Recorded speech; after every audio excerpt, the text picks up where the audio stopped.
प्रिय विद्यार्थियों, जैसा कि आपको उदित है, दूरवर्ती शिक्षा निदेशालय कुरुक्षेत्र विश्वविद्यालय कुरुक्षेत्र के इस व्याख्यानमाला कड़ी में प्रतिदिन बीए प्रथम वर्ष, बीए तृतीय वर्ष के व्याख्यानों का आयोजन हो रहा है। ये उन विद्यार्थियों के लिए लाभप्रद है जिन विद्यार्थियों ने दूरवर्ती शिक्षा निदेशालय कुरुक्षेत्र विश्वविद्यालय कुरुक्षेत्र की पर्सनल कॉन्टैक्ट प्रोग्राम नहीं लगा पाए और व्याख्यान की इस श्रृंखला से वंचित रह गए। निदेशालय के निदेशक द्वारा ये व्याख्यान माला आयोजन का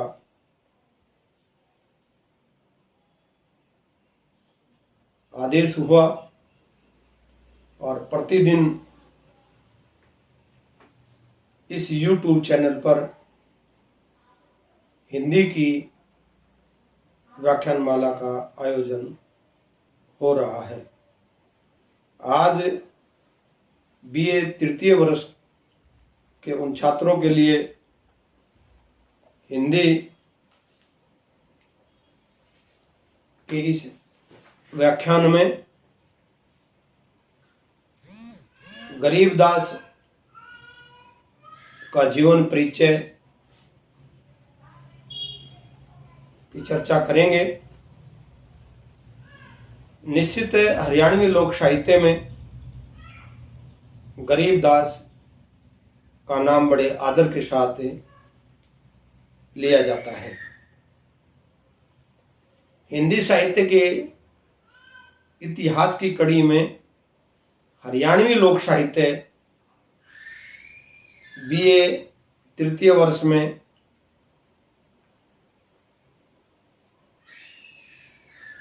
उन विद्यार्थियों के लाभप्रद होगा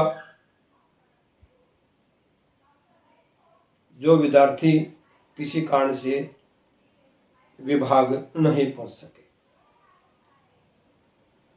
हरियाणा हिंदी भाषा राज्य है। इसकी भाषा संस्कृति के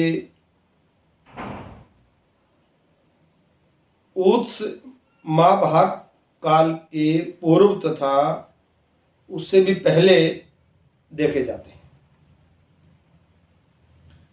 हरियाणा की परंपरा बड़ी विकसित है, बड़ी समृद्ध है और कालजयी बनाने में इसके भाषा और साहित्य का महत्वपूर्ण योगदान है। हरियाणवी लोक भाषा का इतिहास हिंदी के विकास के साथ जुड़ा हुआ है। गरीब दास जी संत काव्य की महान विभूति के रूप में जाने जाते हैं। वे हरियाणा में संत मत के उद्भव और विकास में बहुत बड़ा योगदान रखने वाले हैं। कुछ आलोचकों ने इनको कबीर का रूप ही माना है, क्योंकि इन्होंने स्वयं कबीर साहब को अपना गुरु स्वीकार किया है। अन्य संतों की भांति इसके बारे में भी यही कहा जा सकता है कि वे बहुत ही साधारण कवि के रूप में जाने जाते हैं।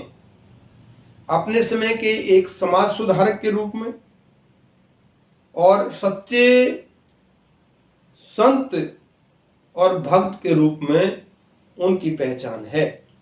गरीबदास का जन्म जिला रोहतक के छुडानी गांव में संवत 1774 में माना गया है और इन्होंने गरीब पंथ की स्थापना की है, यानी गरीब पंथ के संस्थापक हैं। संवत 1774 शुभ मुहूर्त अभिछो नक्षत्र बैसाख मास की पूर्णमासी, ऐसे सतगुरु उतरे आही। संत गरीबदास की शिष्य परंपरा के अवधूत स्वामी श्री भक्तराम ने भी गरीबदास का जन्म संवत 1774 में ही हरियाणा प्रांत के छुड़ानी गांव में होने का स्वीकार किया है। इसके पिता का नाम बलराम और माता का नाम श्रीमती रानी देवी था। कृषक परिवार में जन्मे गरीबदास अत्यंत सरल और निश्चल सात्विक प्रवृत्ति के प्राणी माने गए हैं। संत गरीबदास ने विक्रमी संवत 1835 यानी सन 1778 में भाद्रपद की शुक्ल पक्ष की द्वितीय को अपना पंच भौतिक शरीर त्याग दिया, यानी उनकी मृत्यु हो गई। गरीबदास एक गृहस्थ संत थे, सन्यासी, योगी या वैरागी नहीं। संसार में रहकर साधना की, विरक्त होकर नहीं। उन्होंने कभी भी घर बार नहीं छोड़ा, वैरागी बनने का उपदेश नहीं दिया, अपितु इस संसार में रहते हुए सभी उत्तरदायित्वों के निभाने हुए कमल के समान निर्लिप्त भाव से ईश्वर की भक्ति की, ईश्वर की भक्ति में लीन रहे। इनका वह विवाह छुड़ानी से 30 किलोमीटर दूर बेराना गांव के चौधरी नादर सिंह की पुत्री मोहिनी देवी से हुआ। उनके 5 पुत्र और 2 पुत्रियां थी।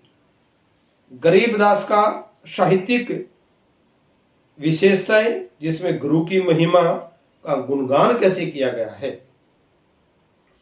गरीबदास ने अपनी साखियों में गुरु की महिमा पर प्रकाश डालते हुए कहा है कि उनका विचार था कि गुरु की महिमा मनुष्य की जीवन नौका को पार लगा सकती है। बस कहने का अभिप्राय ये है, अगर गुरु का गुणगान करोगे तो आपके जीवन में कितने भी कष्ट हैं, कितने भी दुख हैं, उनका निरूपण निदान गुरु भक्ति से निकल सकता है। उनके बिना बाकी सब कुछ बेकार है, क्योंकि गुरु ही हमें मुक्ति का रास्ता दिखाता है। सतगुरु की कृपा के बिना ईश्वर की प्राप्ति होना भी स्वाभाविक नहीं है। सतगुरु पूर्ण ब्रह्म है। सतगुरु आप अलेख, सतगुरु रमता राम है, या में मीन ने मेघ। गरीबदास जी कहते हैं, अगर आपने सतगुरु को प्राप्त कर लिया है, नाम को प्राप्त कर लिया है, तो निश्चित है आप ईश्वर की प्राप्ति कर रहे हैं। निर्गुण ईश्वर में विश्वास। गरीबदास निर्गुण ईश्वर में विश्वास रखते थे। ईश्वर घट घट में वास करता है। गरीबदास जी मानते थे कि ईश्वर हर इंसान में व्याप्त है, उसी में वास करता है, लेकिन वो उसको कैसे प्राप्त करे, वो उसके प्रति कैसे श्रद्धा से उसका नाम ले। और जब तक आप मन से, दिल से, दिमाग से प्रभु भक्ति में लीन नहीं होगे तो आप ईश्वर को प्राप्त नहीं कर सकते, ऐसा गरीबदास मानते थे। वह प्रत्येक जगह निवास करता है, उसे देखने के लिए हमें दिव्य प्रकाश की आवश्यकता है। अगर आपने प्रभु के दर्शन करने हैं, ईश्वर के दर्शन करने हैं, तो दिव्य प्रकाश जो आपके अंदर विराजमान है, उस दिव्य प्रकाश को प्रज्वलित करना पड़ेगा। उसका कोई निश्चित रूप, रंग, आकार नहीं है, लेकिन आपको वो आकार भी दिखाई दे सकता है। गरीबदास ने बाह्य आडंबरों का विरोध किया। गरीबदास कहते थे, विभिन्न धर्मों में विभिन्न अंधविश्वास, रूढ़िवादिता बाह्य आडंबर हैं, जिसका वो खुलकर विरोध करते थे। संत कबीरदास ने भी बाह्य आडंबरों का, अंधविश्वासों का और रूढ़ियों का विरोध किया, और गरीबदास अपने आप को कबीरदास का शिष्य मानते थे। उनको अपना गुरु मानते थे। उन्होंने लोगों को उपदेश दिया कि यज्ञ, दान, तीर्थ, व्रत इत्यादि से जीव को मुक्ति प्राप्त हो सकती है। गरीबदास में विवेक था, विचार था और बल था। संत गरीबदास प्रत्येक कार्यों को सोच समझ कर ही करते थे और करने की सलाह भी देते थे और कहते थे जिस कार्य में मन ना लगे वो कार्य सफल नहीं हो सकता। अतएव जिस भी कार्य को करना है, जिसको सफल बनाना है, उसको मन लगाकर विवेक से, बल से, विचार से सींचना चाहिए, तभी उसका फल प्राप्त होता है। संत विचारक इसलिए महान होते हैं कि वे अपना प्रत्येक कदम सोच विचार के उठाते हैं। गरीब समझी विचारे बोना, समझी विचारे चाल, समझी जागना, समझी विचारे ख्याल। गरीबदास ने मोह को और माया को त्यागने का भी संदेश दिया। संत गरीबदास ने कहा, बार बार कहा, माया से सावधान रहने की आवश्यकता है। इसके मोह में पड़ने की जरूरत नहीं है। माया महाठगनी है और ठग लेती है, और जो भी इंसान माया के चक्कर में फंसता है वो उसी के चक्कर में फंसा रहता है। वो ईश्वर की कभी भी प्राप्ति नहीं कर सकता। मीठी बाणी बोलकर अपने जाल में फंसा लेती है। संसार में जो कुछ सुंदर एवं आकर्षक है वही माया है। इसलिए गरीबदास कहते हैं कि हर सुंदर, हर चमकने वाली वस्तु सोना नहीं होती। अपने विवेक से, अपने बल से, अपने विचार से उस पर प्रयोग करना चाहिए। जातिगत संकीर्णता से गरीबदास विरोध करते हैं। उन्होंने अपनी रचनाओं के माध्यम से जाति वर्ण भेद का विरोध किया और कहा, मुसलमान को गाय बकीर हिंदू खल्ला सूर, गरीबदास दहू दीन से राम रहीमा दूर। गरीबदास कहते हैं कि इस संसार में कोई धर्म नहीं है, कोई जाति नहीं है, कोई मजहब नहीं है, कोई छोटा नहीं है, कोई ऊंच नहीं है, कोई नीच नहीं है। यहाँ सब बराबर हैं और सब मनुष्य हैं। इसलिए हर मनुष्य को मनुष्य समझना चाहिए, ना कि उसकी जाति से उसका आधार बनाना चाहिए। भाषा शैली कैसी है? गरीबदास का कहने का अभिप्राय यह है कि परिस्थितियां कैसी भी हों और कैसा ही भी वातावरण हो, आदमी को संकीर्ण मानसिकता नहीं रखनी चाहिए।